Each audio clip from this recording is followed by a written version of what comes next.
হজরত আবদুল্লাহ বিন মাসুদ রদিয়াল্লাহু তাআলা আনহু বলতেন যে আমি ৯ বার আল্লাহর কসম খেয়ে বলতে পারি যে নবী সাল্লাল্লাহু আলাইহি ওয়াসাল্লামকে শহীদ করা হয়েছিল, অর্থাৎ তার ওয়াফাত স্বাভাবিকভাবে হয়নি। এমনকি কিছু শিয়া এটাও বলে থাকেন যে তাকে হজরত আয়েশা রাদিয়াল্লাহু তাআলা আনহা বিষ দিয়ে শহীদ করেছিলেন।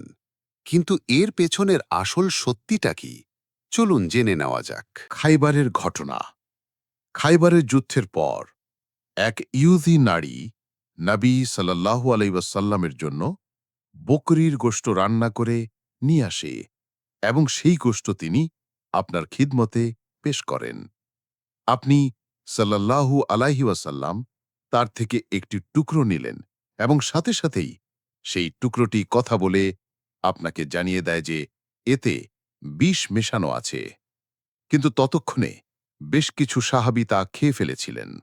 যখন নাবী জানতে পারলেন যে এতে বিষ আছে, তখন তিনি সেই নারীকে ডেকে পাঠান এবং জিজ্ঞাসা করেন সে কেন এমন কাজ করেছে। এর জবাবে সেই নারী বলে, আমরা দেখতে চেয়েছিলাম যে আপনি যদি আল্লাহর সত্যিকারের রাসূল হন, তবে এই বিষ আপনার কোনো ক্ষতি করতে পারবে না। আর যদি আপনি মিথ্যাবাদী হন, তবে এতে আপনার ওফাত হবে, যা আমাদের জন্য ভালো। একথা শুনে নবী সাল্লাল্লাহু আলাইহি ওয়াসাল্লাম সেই নারীকে মাফ করে দেন। কিন্তু পরে যখন বাকি সাহাবীদের সেই বিষের কারণে মৃত্যু হয়, তখন আপনি সাল্লাল্লাহু আলাইহি ওয়াসাল্লাম সেই নারীকে তার বদলে হত্যা করার আদেশ দেন। নাবির অসুস্থতা ও ওফাত। এই ঘটনার ৪ বছর পর নবী সাল্লাল্লাহু আলাইহি ওয়াসাল্লামের তবিয়ত খারাপ হতে শুরু করে। একদিন তিনি হযরত আয়েশা রাদিয়াল্লাহু তাআলা আনহাকে বলেন, আমি এখনো সেই বিষের যন্ত্রণা আমার শরীরে অনুভব করছি, যা আমি খায়বারে খেয়েছিলাম।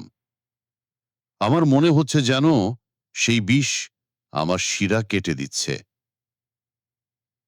এই বিষের কারণেই নবী সাল্লাল্লাহু আলাইহি ওয়াসাল্লামের শারীরিক অবস্থা খুব খারাপ হয়ে যায় এবং তিনি অসুস্থ হয়ে পড়েন। এই অবস্থা দেখে হযরত আয়েশা এবং কিছু সাহাবী মিলে নবী সাল্লাল্লাহু আলাইহি ওয়াসাল্লামকে ওষুধ দেওয়ার কথা ভাবেন। কিন্তু আপনি সাল্লাল্লাহু আলাইহি ওয়াসাল্লাম ওষুধ নিতে অস্বীকার করেন। তবুও সাহাবীরা এবং হযরত আয়েশা জোর করে আপনাকে ওষুধ খাওয়ান, কারণ হযরত আয়েশা ভেবেছিলেন যে অসুস্থ মানুষ সাধারণত ওষুধ খেতে চায়। এতে নবী সাল্লাল্লাহু আলাইহি ওয়াসাল্লাম খুব রেগে যান এবং বলেন, যে ওষুধ তোমরা আমাকে খাইয়েছ, এখন সেই ওষুধ তোমরা সবাই পান করো, শুধু হযরত আব্বাস ছাড়া, কারণ তিনি এই কাজে যুক্ত ছিলেন না। এর কিছুদিন পরই নবী সাল্লাল্লাহু আলাইহি ওয়াসাল্লামের ওফাত হয়। তাঁর শেষ সময়ে ইমাম আলী আলাইহিসসালাম তার সাথে ছিলেন এবং তার সামনেই নবীর ওফাত হয়। ইমাম আলী আলাইহিসসালামই নবী সাল্লাল্লাহু আলাইহি ওয়াসাল্লামকে দাফন করেন এবং কাপড়ের সাথেই গোসল দেন, কারণ নবী সাল্লাল্লাহু আলাইহি ওয়াসাল্লাম বলেছিলেন, আমাকে আমার চাচা আব্বাস এবং আলী দাফন করবে, আর কেউ নয়। বিতর্কের জন্ম। এই ঘটনা থেকেই বিতর্কের জন্ম হয়। শিয়াদের দাবি, নবী সাল্লাল্লাহু আলাইহি ওয়াসাল্লামকে শহীদ করা হয়েছিল, কারণ তার ওফাতের ২ বা ৩ বছর আগে, যখন তিনি তাবুকের যুদ্ধে রোমান সাম্রাজ্যের বিরুদ্ধে লড়াই করতে গিয়েছিলেন, তখন ফেরার পথে কিছু মুনাফিক তার ওপর হামলা করার পরিকল্পনা করে। সেই যুদ্ধে আপনি সাল্লাল্লাহু আলাইহি ওয়াসাল্লাম ইমাম আলীকে সাথে নিয়ে যাননি, বরং মদিনার সুরক্ষার জন্য তাকে রেখে গিয়েছিলেন। যখন মুনাফিকরা এটা জানতে পারে, তখন তারা ভাবে যে নবীকে শহীদ করার এটাই সেরা সুযোগ, কারণ ইমাম আলী তার সাথে নেই। যখন নবী যুদ্ধ থেকে ফিরছিলেন, তখন কাফেলাকে একটি সংকীর্ণ উপত্যকা পার হতে হয়েছিল। মুনাফিকরা পরিকল্পনা করে যে যখনই নবী সেই সংকীর্ণ উপত্যকা দিয়ে যাবেন, তারা তার উটকে পাহাড় থেকে নিচে ফেলে দেবে। যখনই নবী সেই সংকীর্ণ উপত্যকা দিয়ে যাচ্ছিলেন, তখন সেই ১২ জন মুনাফেক তার ওপর হামলা করার চেষ্টা করে, কিন্তু আল্লাহ নবীকে রক্ষা করেন কারণ কোরআনে এসেছে, এবং আল্লাহ আপনাকে মানুষের হাত থেকে রক্ষা করবেন। তখন হজরত আম্মার বিন ইয়াসির এবং হজরত হুজাইফা বিন ইয়ামান রাদিয়াল্লাহ তাআলা আনহুমা নবীজিকে রক্ষা করেন এবং মুনাফেকরা তাদের মিশনে ব্যর্থ হয়। এরপর নবীজি হজরত হুজাইফা বিন ইয়ামানকে সেই ১২ জন মুনাফেকের নাম বলে দেন। যেহেতু এটি নবীকে শহীদ করার একটি ষড়যন্ত্র ছিল, তাই শিয়ারা বলে যে নবীর ওফাত স্বাভাবিক ছিল না, তাকে শহীদ করা হয়েছিল। এর সাথে সম্পর্কিত একটি হাদিসও রয়েছে, যেখানে হজরত আবদুল্লাহ বিন মাসুদ রাদিয়াল্লাহু তাআলা আনহু বর্ণনা করেছেন, আমি ৯ বার আল্লাহর কসম খেয়ে বলতে পারি যে নবীকে শহীদ করা হয়েছিল।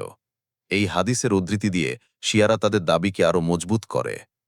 কিন্তু তাবুকই একমাত্র ঘটনা ছিল না যেখানে নবীর ওপর প্রাণঘাতী হামলা হয়েছিল। এর কই বছর আগে ইসলামের দ্বিতীয় যুদ্ধ, যা জঙ্গে উহুদ নামে পরিচিত, সেই যুদ্ধেও নবীজির দাঁত মোবারক শহীদ হয়েছিল। তখন মুসলমানদের মধ্যে গুজব ছড়িয়ে পড়েছিল যে নবীজি শহীদ হয়ে গেছেন। এ কথা শুনে প্রায় সব মুসলমান পালিয়ে গিয়েছিলেন এবং মাত্র ১০ থেকে ১৪ জন তার সাথে থেকে তাকে রক্ষা করেছিলেন। যখন মুসলমানরা যুদ্ধক্ষেত্র ছেড়ে পালিয়ে যাচ্ছিলেন, তখন কোরআনের এই আয়াতগুলো নাজিল হয়েছিল। মুহাম্মদ তো একজন রাসূল মাত্র, তার আগেও অনেক রাসূলগত হয়ে গেছেন। যদি তিনি মারা যান বা নিহত হন, তাহলে তোমরা কি পেছনে ফিরে যাবে? যে পেছনে ফিরে যাবে সে আল্লাহর কোনো ক্ষতি করতে পারবে না। এই আয়াতগুলো থেকে বোঝা যায় যে নবীজিও শহীদ হতে পারতেন। এই কারণেই শিয়ারা বলে যে হজরত আয়েশা রাজিয়াল্লাহু তাআলা আনহা নবী সাল্লাল্লাহু আলাইহি ওয়াসাল্লামকে বিষ দিয়ে শহীদ করেছিলেন। কারণ বুখারীর হাদিসে উল্লেখ আছে যে নবী সাল্লাল্লাহু আলাইহি ওয়াসাল্লাম এর ওয়াফাতের আগে হজরত আয়েশা এবং কিছু সাহাবী জোর করে তাকে ওষুধ খাইয়েছিলেন এবং তাদের মতে সেই ওষুধ আসলে বিষ ছিল। কিন্তু এই দাবি সম্পূর্ণ মিথ্যা, কারণ এই হাদিসের বর্ণনাকারী নিজেই হজরত আয়েশা। যদি এমন কিছু হতো তবে তিনি নিজেই এই হাদিসটি গোপন করতেন। তাছাড়া হাদিসে স্পষ্টভাবে বলা হয়েছে যে নবী সাল্লাল্লাহু আলাইহি ওয়াসাল্লাম পরে সেই একই ওষুধ সমস্ত সাহাবীদের পান করিয়েছিলেন। তাহলে তারা কেন মারা যাননি? শিয়ারা হজরত আয়েশার উপর যে মিথ্যা অভিযোগ করে তা ভিত্তিহীন। দ্বিতীয়ত, যদি নবী সাল্লাল্লাহু আলাইহি ওয়াসাল্লামকে শহীদ করা হতো, তবে ইমাম আলী রাদিয়াল্লাহু তাআলা আনহু নিশ্চয়ই তা জানতেন এবং তিনি এর বিরুদ্ধে ব্যবস্থা নিতেন এবং হত্যাকারীকে শাস্তি দিতেন। কিন্তু ইমাম আলী রাদিয়াল্লাহু তাআলা আনহু এমন কিছুই করেননি। এছাড়াও আল্লাহ তার নবীকে সবচেয়ে বেশি ভালোবাসেন। তাহলে আল্লাহ কি তার নবীকে এইভাবে শহীদ হতে দেবেন? এই সমস্ত অভিযোগ অযৌক্তিক।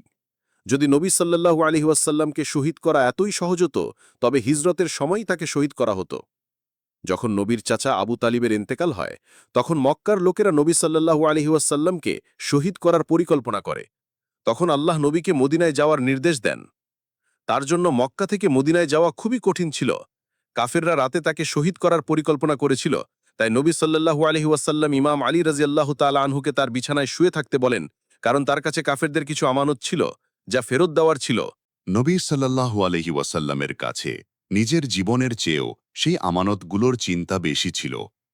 এই কারণে তিনি ইমাম আলী আলাইহিস সালামকে তার বিছানায় শুইয়ে মদিনের দিকে রওনা হন। আমার ইমাম আলী আলাইহিস সালামের কত সাহস ছিল যে তিনি জানতেন কাফেররা তাকে শহীদ করতে পারে, তবুও তিনি নবীর বিছানায় শুয়েছিলেন। রাতে যখন কাফেররা নবীর ঘরে প্রবেশ করে, তখন তারা দেখে যে বিছানায় নবী নন, বরং ইমাম আলী আলাইহিস সালাম শুয়ে আছেন। এটা দেখে আবু সুফিয়ান নবী সাল্লাল্লাহু আলাইহি ওয়াসাল্লামের উপর বড় পুরস্কার ঘোষণা করে এবং লোকেরা তাকে ধরার জন্য বেরিয়ে পড়ে। কিন্তু নবী সাল্লাল্লাহু আলাইহি ওয়াসাল্লাম একটি কৌশল অবলম্বন করেন। তিনি জানতেন যে লোকেরা তাকে খুঁজতে আসবে, তাই তিনি সরাসরি মদিনা না গিয়ে ৩ দিন একটি গুহায় অবস্থান করেন। এরপরেও কিছু লোক সেই গুহার কাছে পৌঁছে গিয়েছিল, কিন্তু আল্লাহ একটি অলৌকিক ঘটনা ঘটান এবং তারা নবী সাল্লাল্লাহু আলাইহি ওয়াসাল্লামকে দেখতে পায়নি। ৩ দিন পর নবী সাল্লাল্লাহু আলাইহি ওয়াসাল্লাম মদিনার দিকে রওনা হন। কিন্তু পথে সুরাকা বিন মালিক নামে এক ঘোড়সওয়ার তাকে দেখে ফেলে। সে একজন দক্ষ ঘোড়সওয়ার ছিল এবং আরবের সমস্ত রাস্তা চিনত। দূর থেকে নবী সাল্লাল্লাহু আলাইহি ওয়াসাল্লামকে দেখেই সে পূর্ণ গতিতে তার দিকে ছুটে আসে। কিন্তু নবী সাল্লাল্লাহু আলাইহি ওয়াসাল্লাম না পালিয়েছিলেন, না ভয় পেয়েছিলেন, কারণ তিনি জানতেন আল্লাহ তার সাথে আছেন। সুরাকা পূর্ণ গতিতে নবীর কাছে আসছিল এবং যখন সে নবীর কাছে পৌঁছায়, তখন আল্লাহর আরেকটি অলৌকিক ঘটনা ঘটে এবং তার ঘোড়া মাটিতে গেঁথে যায় এবং সে নিচে পড়ে যায়। সে অনেক চেষ্টা করেও ঘোড়াটিকে বের করতে পারেনি। তখন সুরাকা বুঝতে পারে যে কোনো এক শক্তি নবী সাল্লাল্লাহু আলাইহি ওয়াসাল্লামকে সাহায্য করছে। সুরাকা নবী সাল্লাল্লাহু আলাইহি ওয়াসাল্লামকে বলে যে আপনি আল্লাহর কাছে দোয়া করুন যেন আমার ঘোড়া মাটি থেকে বেরিয়ে আসে। এর বিনিময়ে আমি কাউকে আপনার সম্পর্কে বলবো না। নবী সাল্লাল্লাহু আলাইহি ওয়াসাল্লাম দোয়া করেন এবং তার ঘোড়া সাথে সাথে মাটি থেকে বেরিয়ে আসে। এরপর সে ফিরে যায় এবং কাউকে নবীর খবর দেয়নি। এভাবেই নবী সাল্লাল্লাহু আলাইহি ওয়াসাল্লাম নিরাপদে মদিনায় পৌঁছান।